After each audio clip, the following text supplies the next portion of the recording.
Welcome back. It is Wind Down Wednesday with the Sarasota-Manatee Originals, and we are in our Rice's Appliance Kitchen with Fins at Sharky's, one of the originals. We are thrilled to have them with us, and Chef Derek Blackburn. All right, what are we making today? Because the smell is amazing. So today we're making our Summer Scallop Dish. So first off, everyone loves scallops. It's one of those things that is very versatile as far as seafood is concerned. It's sweet, it bursts in your mouth. It's just a pleasurable thing to eat.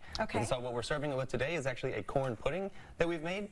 So this is just corn. You take the husk off, then you take the back of your knife, you milk it, and then you puree it, and then you cook it over a double boiler. And okay, so milking the corn. I need a little explainer there. Is that like a cow? Do I squeeze it? You hold it the same as you would hold it other, ironically enough. But what you're doing is you're releasing all of the sugars and the starches and the moisture from the cob itself. So am I cutting the kernel off, or am I just squeezing? You cut the kernel off, and then afterwards is you take the back of your knife and you basically rake the corn with the back of your knife, and that releases all the starches. So the beautiful thing about this is it eats almost like a mash or like a pudding, but the only thing that's in it to thicken it is the corn itself. So it's just unadulterated. This is so satisfying. Can I stir this? Please, yeah, have at it. You go crazy. It might be a little warm if you want to have a towel, just so you don't hurt your hand.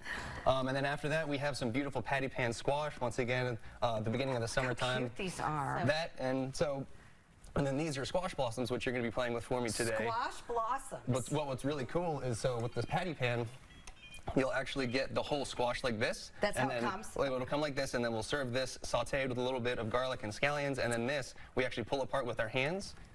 So we'll just take the bottom off like this. Make sure you take the pollen out because that's very bitter. And then after that, you just very delicately open the flour up. And you can almost see where like the natural seams are. You just very easily and very lightly. Somebody does every one of these by hand? Yes, ma'am. Oh, and apparently it's me. To order.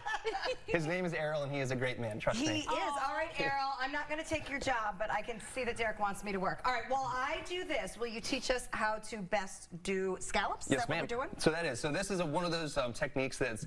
It seems straightforward and simple, but you can really mess it up if you don't know what you're doing, which is why I wanted us to do it today.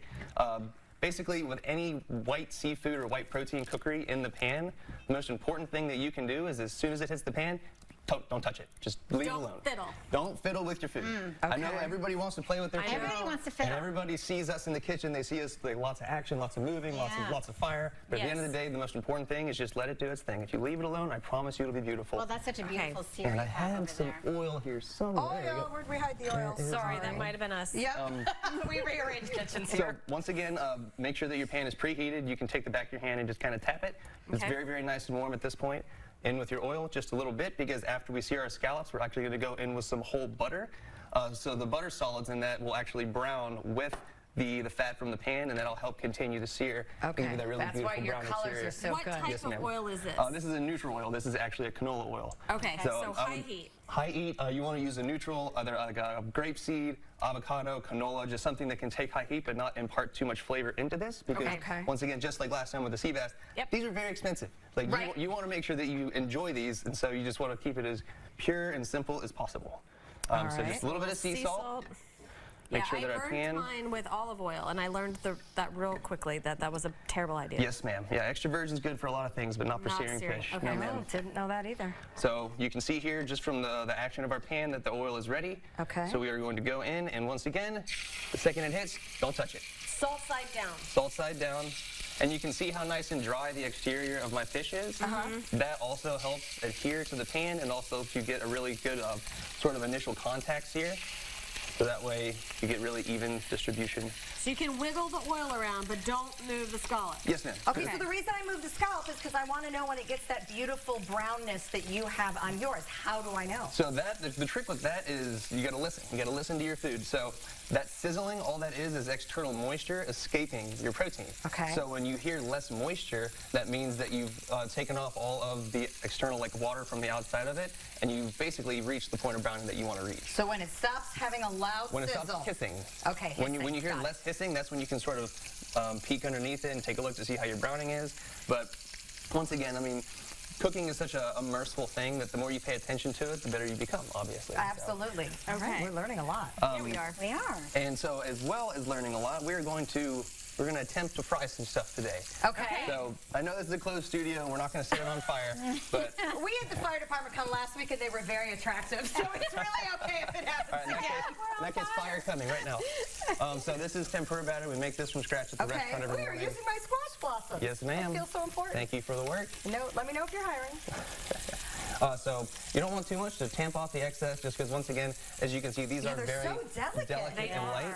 My gosh. And then just free float it right into our oil. What temp is that oil? That's about 350 degrees. Okay. And you can tell right away that we're right at the temperature that we want. It's fluffy, it's puffing up beautifully, the temperature is doing what it's supposed to do.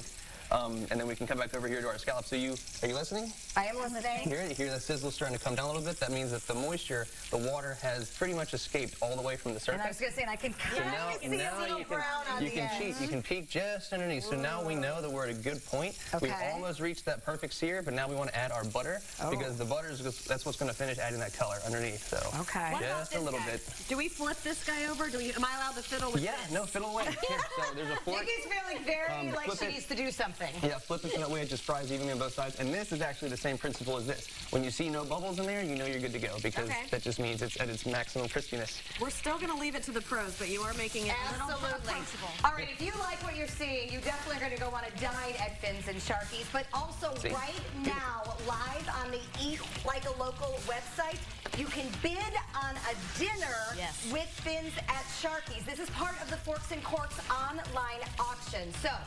finsatsharkys.com for all these awesome menu ideas and eatlikealocal.com to get involved with the Forks and Corks online auction. I love this week. It's one of my favorite of the year. Yes, ma'am. Thanks for all the lessons. Oh, my pleasure. And just so you can see the fruit of your work, see the beautiful